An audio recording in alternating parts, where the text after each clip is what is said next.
അല്ലെ ഈ അധ്യാപകർക്ക് വടി കൊടുത്താൽ വീണ്ടും ഇഷ്യൂസ് ഉണ്ടാവും. കാരണം വെച്ചാൽ വടിയെടുത്ത് അടിക്കേണ്ട കാര്യമില്ല എന്ന് പറയുന്ന രക്ഷകർത്താക്കളുണ്ട്, ഒരു മൈനോറിറ്റി ആണെങ്കിൽ പോലും. ഒരു രക്ഷകർത്താവെന്ന നിലയിൽ എൻ്റെ മകളെ ഒരു അധ്യാപകൻ അടിക്കുകയാണെന്നുണ്ടെങ്കിൽ അതിനോട് എനിക്ക് വിയോജിപ്പില്ല. പക്ഷേ അത് മാത്രമാണ് വഴി എന്ന് പറയാൻ പാടില്ല.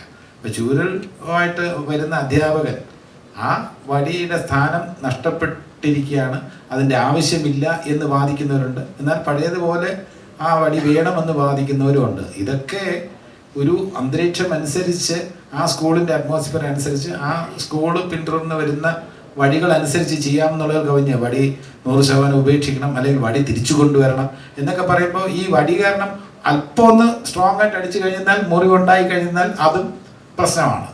അപ്പം അതുകൊണ്ട് അടിയാണോ, വടിയാണോ, വഴക്കാണോ, ശാസനയാണോ, അതോ ബുദ്ധിപൂർവ്വം നല്ല രീതിയിലൊക്കെ പറഞ്ഞ് മനസ്സിലാക്കലാണോ എന്നൊക്കെ ഉള്ള ഒരു കാര്യം അതാത് അധ്യാപകൻ്റെ രീതി അനുസരിച്ചിരിക്കും.